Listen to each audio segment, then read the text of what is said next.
बिस्मिल्लाहिर्रहमानिर्रहीम, अस्सलाम वालेकुम। ये आपका अपना डिजिटल प्लेटफॉर्म है। मैं तारिक मतीन हूँ। वल्लाहु खैरुल माकिरीन। अल्लाह सबसे बेहतर तदबीर फरमाने वाला है, वही बचाएगा मेरे देश को बलाओं से, जो बारिश में शजर से घोंसला गिरने नहीं देता, क्योंकि उसकी तदबीर तमाम तदाबीर की इमाम है।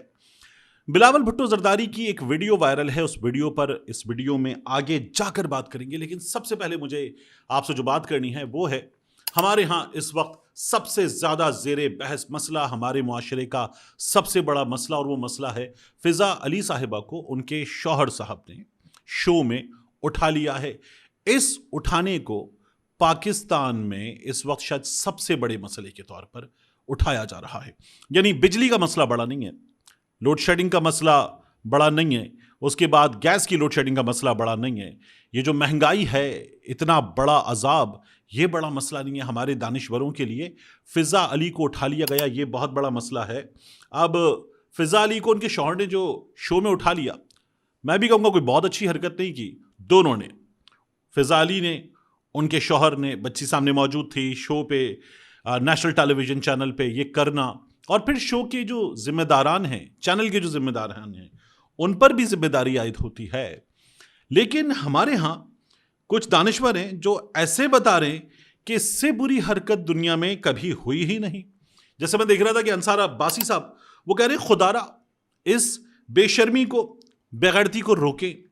ऐसी आज़ादी और ऐसी एंटरटेनमेंट मुआशरे के लिए बहुत बड़ा फितना है। हुकूमत इस बेहयाई और बेगैरती को फौरी रोके और जिम्मेदारों को गिरफ्तार करे। ये अंसार अब्बासी साहब ने मुतालबा किया है। ये जो अंसार अब्बासी साहब का मुतालबा है ना, इससे पहले मुझे अंसार अब्बासी साहब को दो तीन चीज़ें याद दिलानी है। एक तो हमारे यहाँ हिना परवेज़ भट्ट साहिबा, जिन्होंने खुद इस पर बड़ा शोर किया, वो पहुँचती हैं अक्सर किसी मजलूम के घर पे और बताती हैं कि इस घर की बेटी जो है उसकी इस्मत दरी की गई। फिर वो पहुँचती हैं कि इस घर की बेटी के साथ ये हुआ, इस घर में ये हुआ। और वो लोग जो अपना केस पूरी दुनिया से छुपाते हैं पाकिस्तानी मुआशरे में, उनके घर प्रोटोकॉल के साथ, पुलिस के साथ, कैमरों के साथ वो पहुँचती हैं और वो वीडियोस शेयर करती हैं। अक्सर व बेशतर उसमें मजलूमीन के चेहरे भले ब्लर कर दिए जाते हैं, लेकिन वो तमाम पूरे मोहल्ले को, आसपास के लोगों को, सबको दिखाती हैं कि इस घर में हुआ है, जो हुआ है इस घर में हुआ। इस घर के लोग जो छुपा रहे हैं वो मैं बता रही हूं, और मैं आई हूं पूरे प्रोटोकॉल के साथ, इस घर में हुआ है। दूसरा, ये फ़िज़ा अली को इनके शौहर ने उठाया शो में, गलत किया है, गलत किया है। लेकिन ये जो हमारे यहां लोग घरों से उठा लिए जाते हैं, कानून नाफिज करने वाले इदारे आते हैं, नामालूम अफराद आते हैं, कई दफ़ा आते हैं हमारे यहाँ ताकतवर अफराद, जो ना नामालूम अफराद होते हैं, ना कानून नाफिज करने वाले इदारे होते हैं, और वो उठा लेते हैं। कुछ होता है हमारे यहाँ, बंदा जिसको ढूंढने आए हैं वो नहीं मिलता, तो उसके बेटे को उठा लेते हैं, बेटी को उठा लेते हैं, उस घर से उनका सामान उठा लेते हैं। उस घर में आए, छापा मारें, तो उस घर से नकदी उठा लेते हैं, जेवर उठा लेते हैं, मोबाइल फोन उठा लेते हैं, कीमती डिवाइसेस उठा लेते हैं। ये भी हमारे यहाँ होता है। उनके माल मवेशी उठा लेते हैं, उन्हें घरों से उठाते हैं, उन्हें मसाजिद से उठाते हैं, उन्हें उनके दोस्तों के घरों से उठाते हैं, और कई दफ़ा सड़क पर, बीच सड़क पर उठा लेते हैं। कुछ होता है हमारे यहाँ, किसी को प्रॉब्लम होता है? नहीं, फ़िज़ा अली को उसके शौहर ने उठा लिया है। तो हमारे यहाँ वो दानिश्वर कि जिन पर शायद ये जिम्मेदारी आयद होती है कि वो मुआशरे के पिसे तबके के लिए आवाज़ बने, वो दानिश्वर जो हैं वो तब कब्ज़ का शिकार रहते हैं, और अब वो दानिश्वर आवाज़ उठा रहे हैं कि देखो, फ़िज़ा अली को उसके शौहर ने उठा लिया है। तो ऐसे दानिश्वरों से दरख्वास्त है कि आवाज़ उठाएं, लेकिन इतना कुछ है कि जिस पर आपका आवाज़ उठाना बनता है वहाँ पर भी आवाज़ उठाएं। वहाँ पर क्यों आपकी हालत मकबूज हो जाती है? ऐसे दानिश्वरों से ये सवाल है। इसके बाद आज जो अलीमा खान ने किया, हेडलाइंस बन गई, हैरान कर दिया, वहाँ पर मौजूद सहाफ़ी भी हैरान हो गए। अलीमा खान साहिबा, आज वो जो होता है ना, दागल नाके पर रोक लिया गया, DHA के गेट पर रोक लिया गया, गोरखपुर पर रोक लिया गया, आज ये नहीं हुआ। अलीमा खान साहिबा कहीं से कोई एक खुफिया रास्ता उनकी नज़र में था, या कोई ऐसा रास्ता जो पुलिस की निगाहों से ओझल था, उसके ज़रिए पहुंच गई वो आज अडयाला जेल के गेट नंबर 5 पर। वो मकाम जहां पर रजिस्ट्रेशन होती है ना कि हमारा नाम है, हमने दिया हुआ है, हम मुलाकात करने आए हैं, करवाओ हमारी मुलाकात। तो आज अलीमा खान साहिबा पहुंच गई। पीछे वो SHO एजाज साहब नज़र आ रहे थे, और वो खड़े हुए थे। अलीमा खान साहिबा वहाँ मौजूद थी और कह रही थी, अब मेरी मुलाकात करवाओ। मैं आ गई। उन्होंने कहा टेक्निकली तो अभी मुलाकात करवाने से पीछे नहीं हट सकते, लेकिन आखिरी इत्तलात आने तक, अब मैं जब ये वीडियो रिकॉर्ड करूं, मुमकिन है कि मुलाकात हो जाए, वैसे ये तकरीबन नामुमकिन होता है आमतौर पर, लेकिन आखिरी इत्तलात आने तक अलीमा खान साहिबा की कोई मुलाकात वगैरह नहीं करवाई गई थी। मगर आज अलीमा खान साहिबा ने ये करके दिखा दिया कि अलीमा खान साहिबा अडियाला जेल के गेट नंबर 5 पर पहुंच गई। सब हैरान थे, सहाफ़ी पूछ रहे थे आप कैसे आई, तो उन्होंने कहा ये बता दूं तुमको ताकि अगली बार मेरा यहां आना मुश्किल हो जाए, वो रास्ता भी बंद कर दिया जाए जिसके जरिए मैं आज पहुंच गई थी। अलीमा खान साहिबा ने यह सवाल उठाया। दूसरा, इस्लामाबाद में क्या हुआ, बरी इमाम के इलाके में तजावुजात के खिलाफ ऑपरेशन हो रहा है। इस ऑपरेशन में हम गुज़श्ता कुछ अरसे से मुसलसल देख रहे हैं कि इस्लामाबाद में गरीबों के घर, छोटी बस्तियां, ऐसे घर जो ज़ेरी मुतवस्सित तबके की इनकम वाले लोग, उनके इलाके हैं, वहां पर पुलिस पहुंच रही है, बुलडोजर चला रही है, घर गिरा रही है। पुलिस पहुंचती है उस इंतजामिया के साथ सीडीए की कि जिसके लिए उन्हें यह सारा काम अंजाम देना होता है, और वहां पर लोगों को बेघर किया जा रहा है। लोग रोते, दुहाई देते, लेकिन कुछ भी नहीं हो रहा। ये सैदपुर में भी हुआ, मुख्तलिफ जगहों पर यह काम अंजाम दिए गए। तो अब ये बरी इमाम के इलाके में पहुंचे थे और वहां पर लोग मुश्तइल हो गए। सीडीए की, पुलिस की गाड़ियां भी जलाने की इत्तलात आई। आप ये जो देख रहे हैं इसमें आप देख सकते हैं गाड़ियां जला दी गई हैं, धुआं उठ रहा है और पुलिस के लिए बड़ी मुश्किल सूरत हाल पैदा हो गई। फिर पुलिस को ताकत का इस्तेमाल करना पड़ा। आंसू गैस के शेल तो पुलिस ने चलाए, साथ में पुलिस ने टिका के चलाई हैं रबर बुलेट्स, और ये रबर बुलेट्स भी अच्छी खासी तकरीबन बुलेट ही होती है। ये कुछ ज़रा नाजुक लग जाए तो ये जान ले सकती है, ये मफलूज कर सकती है, और ये जो बुलेट है या अपाहज कर सकती है। ये ऐसी इंजरी दे सकती है कि सारी ज़िंदगी के लिए इंजरी हो जाए, हड्डी तोड़ देती है। और इसका इस्तेमाल किया गया है और पुलिस ने ठीक ठाक तरीके से, मुजाहिरीन ने उन पर पत्थराव किया, पुलिस ने मुजाहिरीन पर जवाबी पत्थराव भी किया। लोग पूछ रहे थे कि इनको ऐसे ट्रीट कर रहे हो जैसे ये टेररिस्ट हैं, ये आम मुजाहिरीन हैं जो ऐसा मुजाहिरा पूरी दुनिया में करते हैं। लेकिन हमारे यहाँ मुजाहिरों से निमटने का तरीका गुज़श्ता कुछ अरसे में बदला गया है। मरहूम इरफान सिद्दीकी साहब, अब चूंकि हम कहते हैं मरहूम इरफान सिद्दीकी साहब, तो इसलिए अल्लाह ताला गरीक़ रहमत फरमाए, आमीन। लेकिन कानून बनाकर चले गए मरहूम कि इस्लामाबाद में मुजाहिरा नहीं हो सकता, जलसा नहीं हो सकता, जुलूस नहीं हो सकता। तो ये मुस्लिम लीग नून की जमहूरियत का हाल है। इसके बाद मैं आपसे अर्ज़ करूं, बहुत अहम मामला है इमरान खान साहब का। इमरान खान साहब पर दौरान क़यादत एक नई मुसीबत तैयार हो गई है। फॉरेन फंडिंग केस में इमरान खान साहब के खिलाफ एफआईए ने आज अदालत को बताया है कि चालान तैयार हो गया है जो कल तक अदालत में जमा करा दिया जाएगा। इमरान खान साहब को इस केस में मरकजी मुल्जिम करार दिया जा रहा है। इसमें कुल 11 मुल्जिमान मजमूई तौर पर शामिल हैं। 3 को इश्तिहारी करार दे दिया गया है। आरिफ नकवी, ये जो अबराज ग्रुप वाले थे, वो, तारिक रहीम शेख इसमें शामिल हैं, और तारिक शफी और हामिद जमान भी इसके मुल्जिमान में शामिल हैं।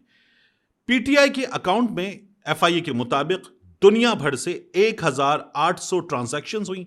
इल्ज़ाम है कि $2.1 मिलियन की गैर कानूनी फंडिंग मौसूल हुई, जिसमें वोट ऑन क्रिकेट लिमिटेड नामी कंपनी से भी रकम आई। चालान के मुताबिक vote on cricket limited company fake है जो कहीं रजिस्टर्ड नहीं पाई गई। इलेक्शन कमीशन को दिए गए रिकॉर्ड में इसे आरिफ नकवी की मिल्कियत और कैमन आइलैंड में रजिस्टर्ड बताया गया है।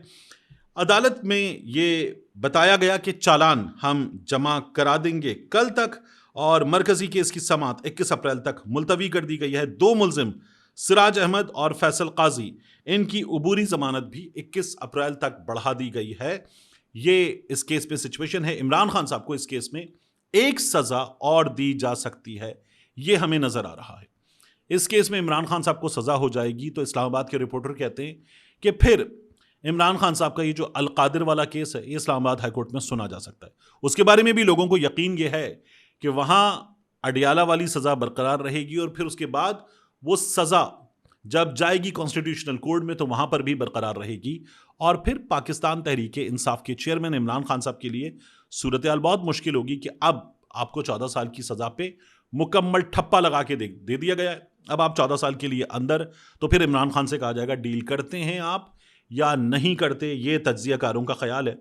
लेकिन सिचुएशन जो है वो खासी बुरी है इस मामले में। अब मैं आपसे अर्ज करूं, लोड शेडिंग आपने मैंने भुगता है, भुगत रहे हैं। लोड शेडिंग हो रही है, पूरे मुल्क में लोड शेडिंग हो रही है, बिजली की भी, गैस की भी। गैस की लोड शेडिंग का बहुत ही बुरा हाल है।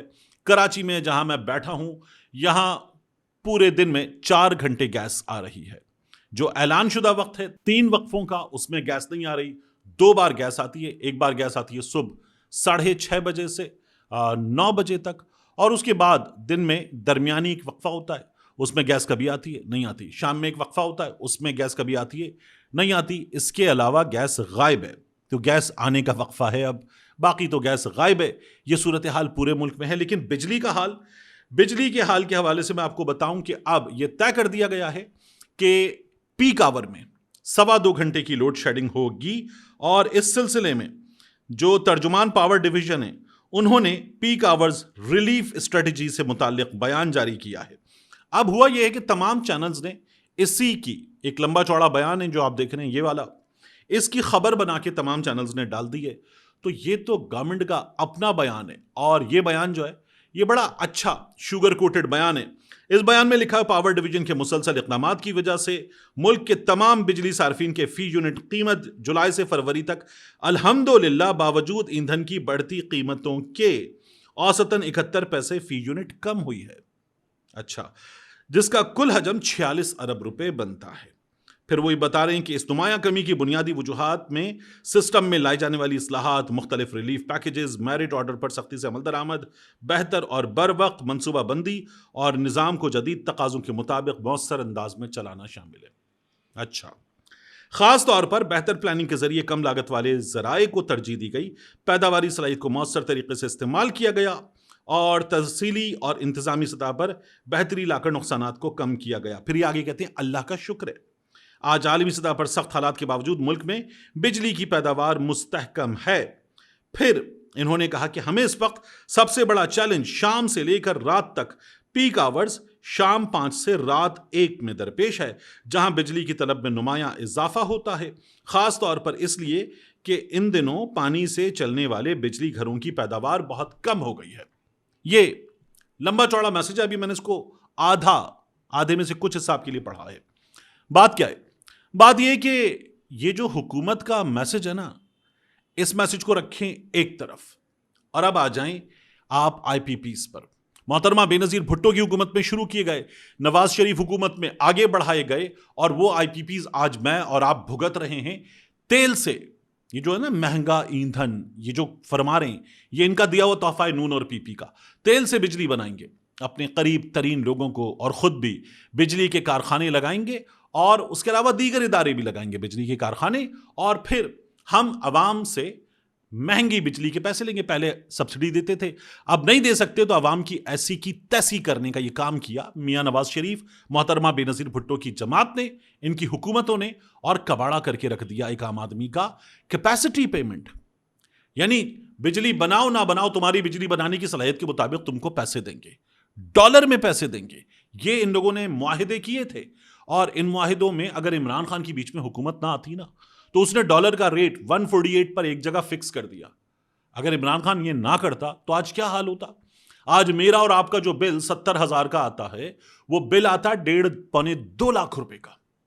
वो तो शुक्र कीजिए कि इमरान खान ने इन सबको बिठाया और बिठाकर कहा कि हमें डॉलर को एक जगह यहां इसमें फिक्स करना है। ये भी इमरान खान की हुकूमत की मेहरबानी है। ये ना होती मेहरबानी तो फिर क्या होता, मेरे और आपके साथ जरा सोचिए। उसके बाद हमें बताया जाता है कि जी मियां नवाज शरीफ साहब का विजन, अंधेरे मिटाने वाला Nawaz Sharif, Sahiwal coal power plant बंद पड़ा हुआ है। वो जामशुरू में कोल पावर प्लांट, कहां है उसकी बिजली? और आप लोगों ने क्या किया? कराची यहां पर है, साहिवाल यहां पर है, 1000 किलोमीटर दूर लेकर जाएंगे हम रेलगाड़ियों के जरिए कोयला, और वहां लगाएंगे हम कोल पावर प्लांट। ठीक है, उसके बाद आपने साहिवाल की जो जबरदस्त जरखेज जमीन थी, कबाड़ा कर दिया। आपने कोयले से बिजली बनाई, माहौलियात का कबाड़ा कर दिया। अब वो भी आपको महंगा मिल रहा है, तो बिजली का आपने कबाड़ा कर दिया, एक आम आदमी का हो गया कबाड़ा।